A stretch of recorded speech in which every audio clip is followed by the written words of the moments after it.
Good morning, everyone. Happy August the 14th. Is today the 14th? Yes, because yesterday was Friday the 13th. And we are here on this beautiful day to create a card using acetate. In chatting with some of our regular ladies last week, acetate is one of those things that you would like more ideas and tips and tricks on. I've already started doing a little bit of research. I wanted to do some playing around before I brought it to this forum because, you know, I want to make sure it works first before I show it to you. So I thought I would start today with just a really simple way to use acetate.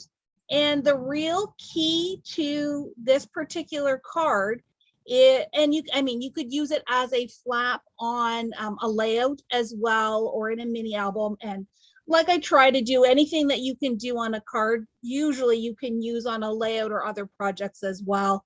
Hopefully some of these tips and tricks just translate across the board. And the key to today is just making sure that you have something on front and something on back to hide the tape. Because even with vellum, there are special products out there that you can use for putting or for adhering things together on vellum and not having the adhesive show.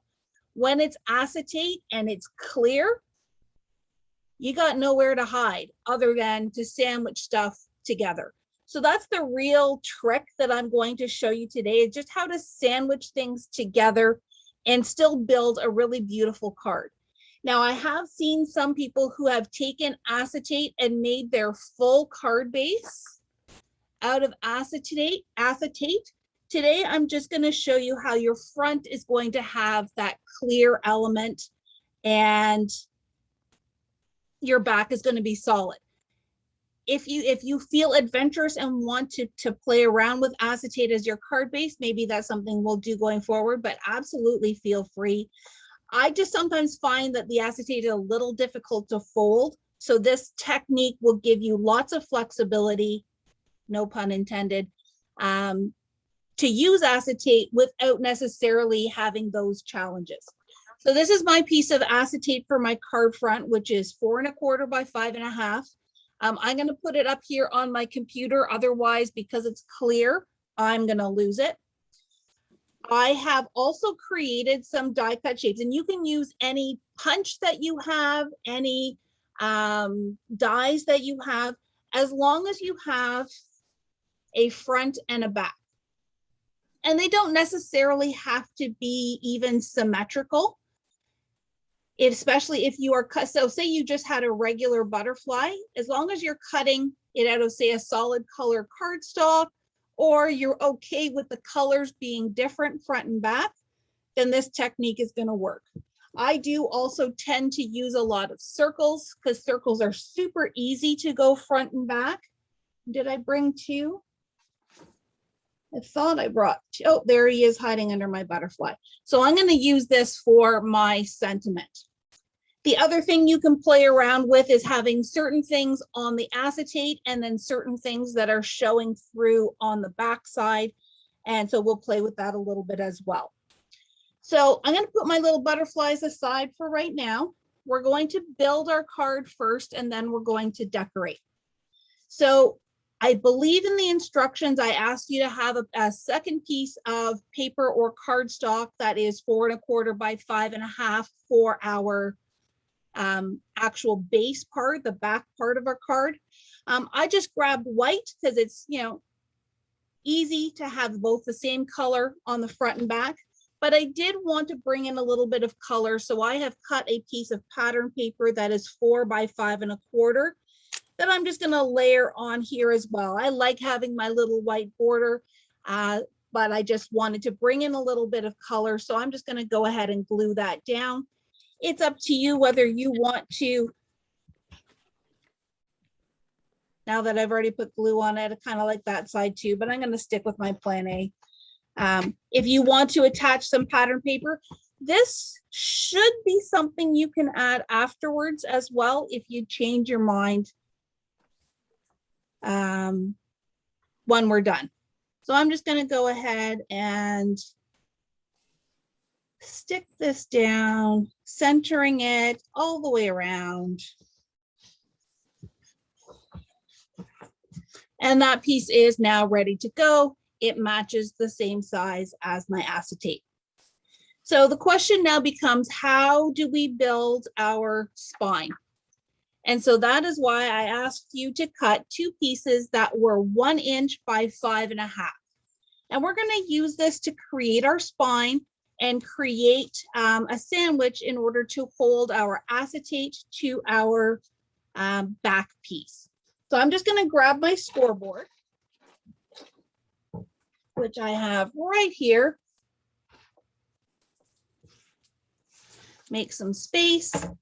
And I am simply going to score both of these pieces right down the middle.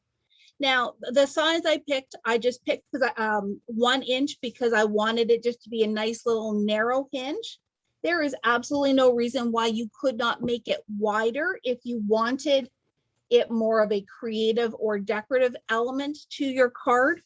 I would just recommend that you always do something that you can easily divide in half for that score line. So I'm going to just score it 1/2 inch on this piece, making sure I don't push too hard. This is pattern paper, so I don't want it to punch through. And do the same for the second piece, scoring it 1/2 inch.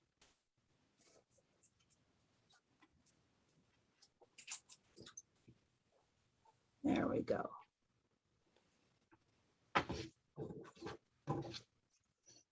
And so one piece I'm going to, so I want the orange side to be showing. One piece I'm going to fold with the orange side out.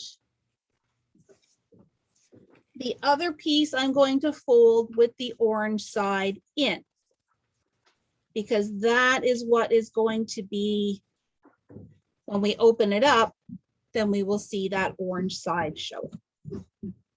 And it looks like I'm a little bit off in my center mark. It must have slipped on me. No worries at all. It's still going to work. If it really bothers you, you can trim it down so that it matches. I'm not gonna, oh, yeah, no, that one's not too bad. I'm not gonna worry about it because it's still gonna look beautiful. All right, scoreboard away.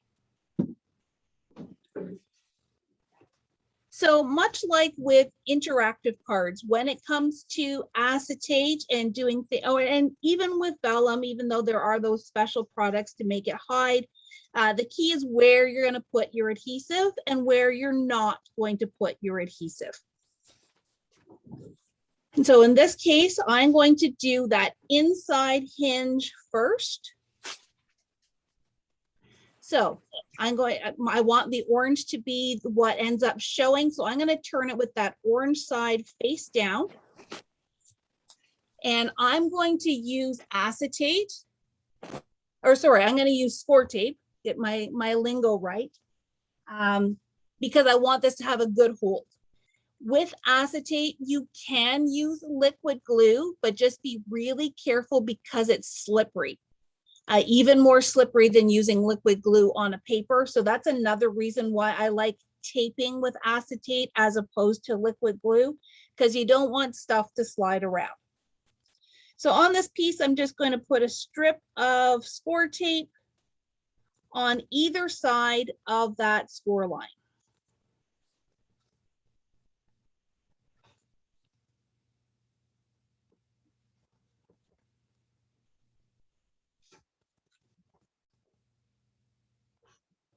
I really just want the hinge to hold.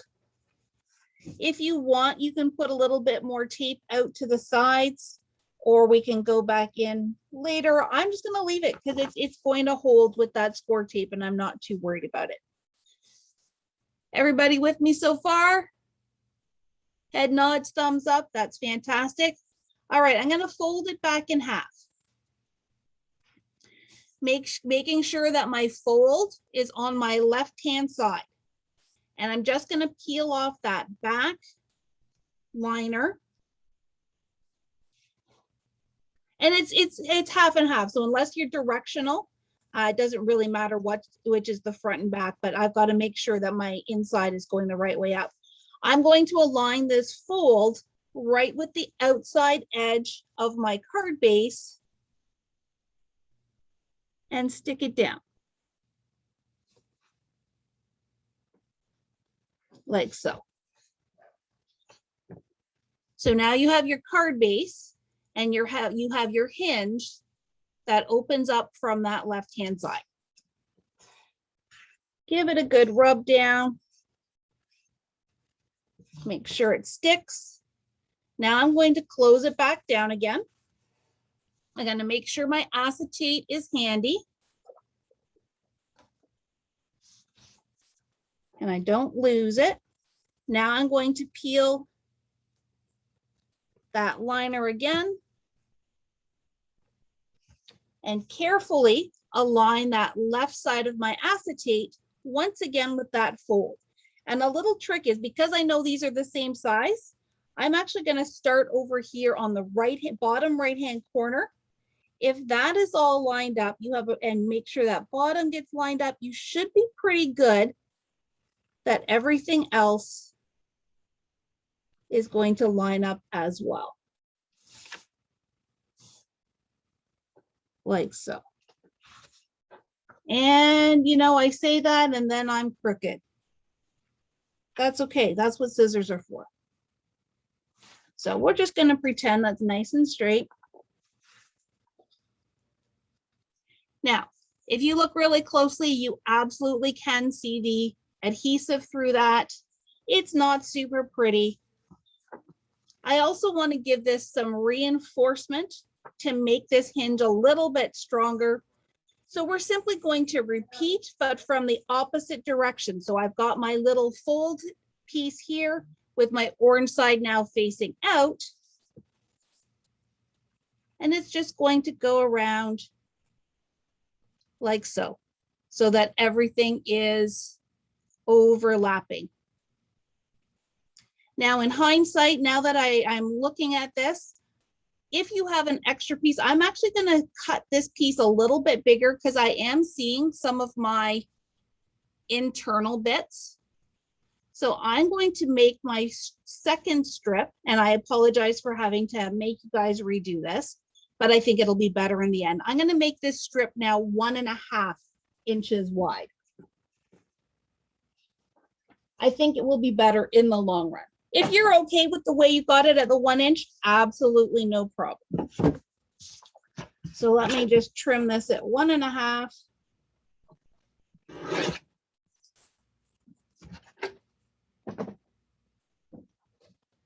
And I'm going to score at 3/4 of an inch, which is halfway down.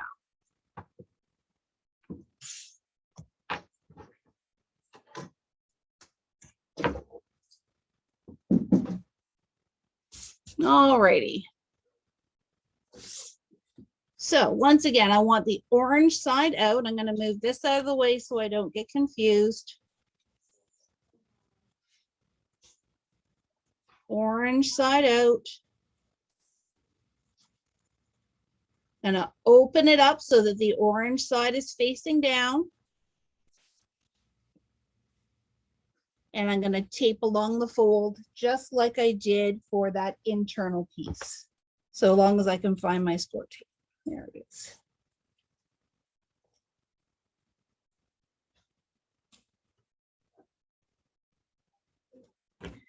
So all the way up along the fold.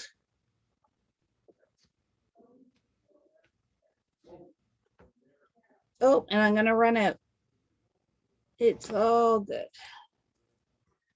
Where's my stitch?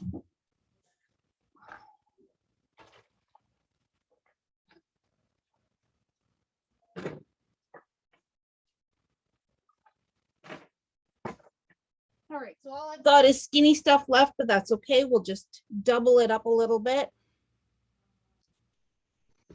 I'll have to make sure I replenish my stash. Just means I have a few more backings to peel. And I'm going to go up the outside as well. This is the front, so I want to make sure it gets good stick.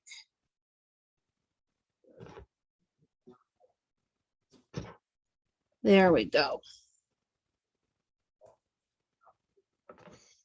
All right, so again, just to recap, we're going to fold this back in half, and this is going to sandwich over top of our spine. But I'm not going to do it all at once. I'm going to do the back piece first, make sure I get that exactly the way I want it, and then do the front piece so that we've got just really good alignment and we're not fighting against all kinds of sticky tape. So I'm peeling off the liner for my back panel. Come on.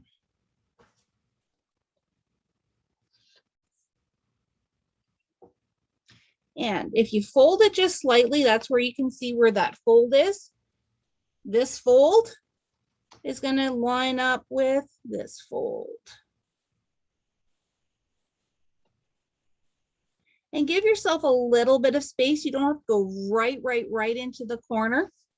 And then just make sure that this is going to fold over the way you like it. Give it a good rub so that that back panel is stuck down. And then repeat for the front.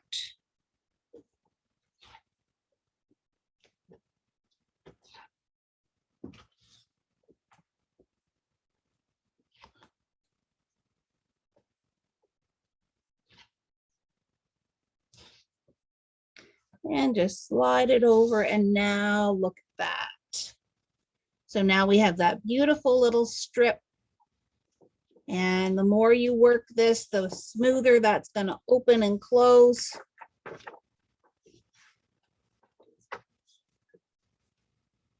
And that's ready to go. I'll probably go in with my trimmer at the end and just trim some of these extra bits off. But that's your basic mechanism for that acetate. Now the fun part begins. Fun starts, the fun begins, because this is where we get to decorate and have things kind of peeking and showing through. So I'm going to take, and right now I'm just going to play. So it's not necessarily going to be full positioning, and you can play with the same with your pieces as well.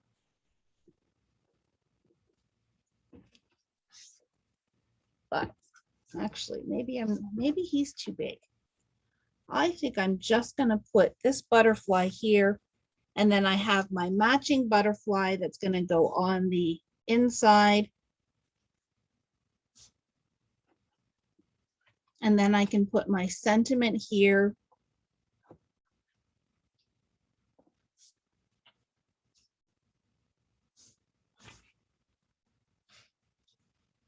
The hardest part is always about making decisions. Actually, I'm going to do it the other way. I'm going to put the butterfly going this way.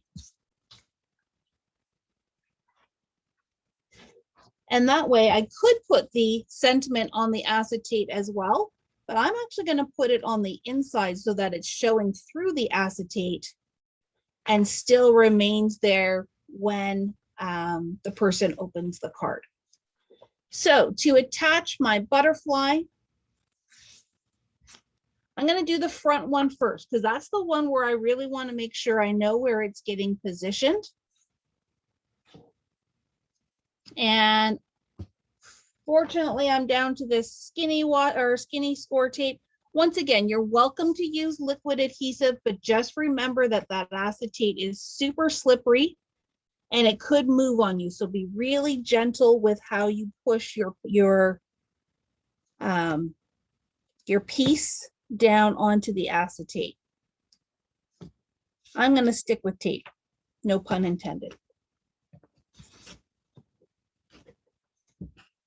Just make sure I've got some good coverage.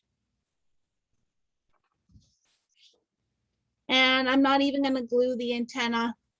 I may do some fun things where I curl it up the top, but for right now, it's fine. Let me peel all my little bits.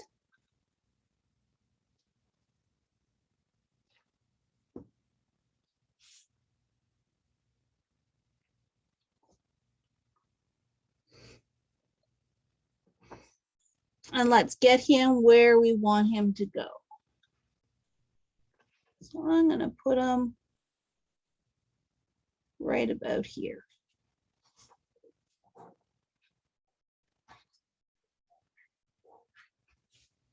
Then I can open up my card. And now you can see how piece number 2 is going to go. It's just going to layer right over top, covering up the back side. So we don't see that tape. We don't see the outlines. All we see is the front and the back of this beautiful butterfly.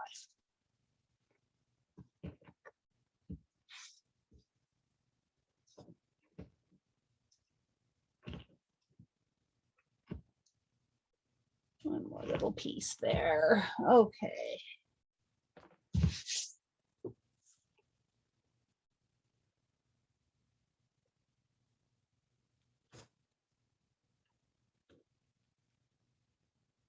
So as long as you have a front and a back, any shape will work. It does not have to be butterflies. You could do hearts. You could do cars. You could, if you were doing more of a masculine, you could do basic shapes like circles and ovals and that kind of thing. As long as you have that front and back, and I'm just going to stand up because I want to make sure I'm right over top, and we're just going to line everything up. The other thing to note when you're gluing on acetate, especially if you're using a strong adhesive, you don't need a lot. And then the less you use, and that's part of the reason why I did not do the antenna, you don't have to worry about being able to see it. If you don't use it, it can't be seen. So the little bit of tape behind that butterfly's body just really helps it stick front and back. And so that carries on front and back. And now I'm going to find in a sentiment. I've got a beautiful happy birthday on this particular stamp set, which I think should fit.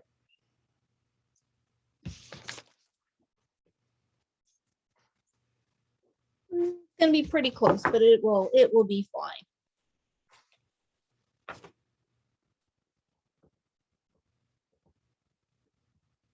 Sorry if I'm shaking the camera. And press.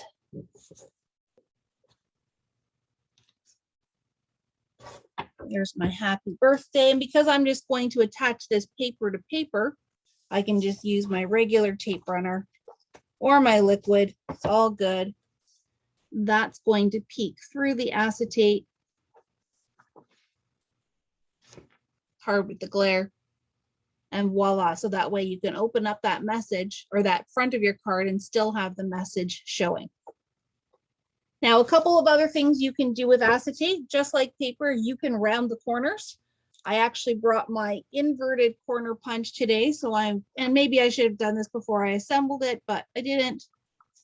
But I'm just going to add some decorative elements here to that acetate.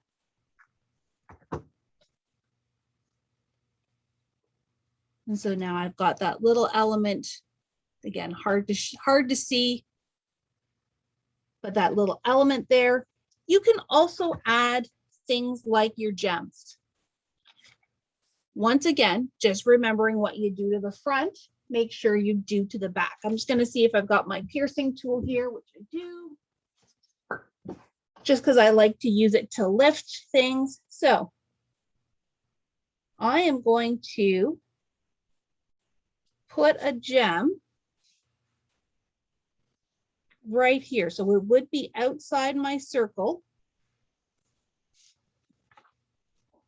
like so. But whatever I do to the front, and actually, you know what, that's actually not too,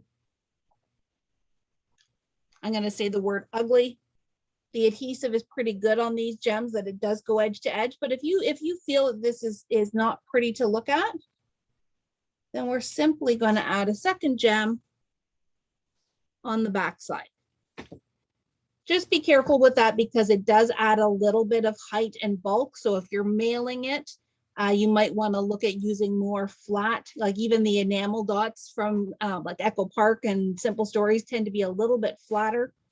And then I'm just going to add a second one because one gem, one little bit of bling is never enough. But then I'm going to flip it over.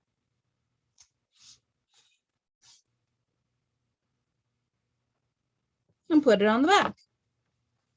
And now it just looks like a little sparkly bit on that acetate.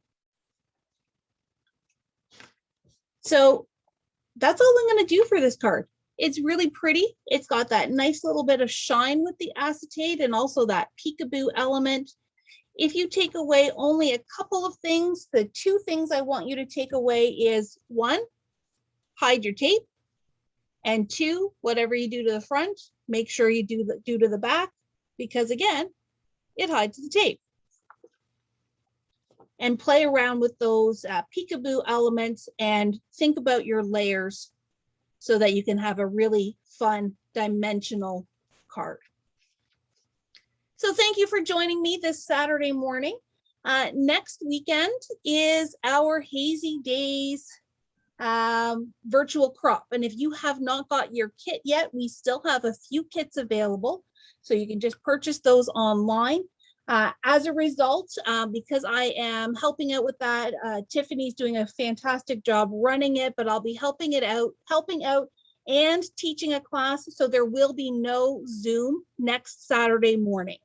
What I'll do in the newsletter is link you to a couple of fun replays, but then we will be back again for the 28th. And that's the end of August. So keep things crafting, stay cool today.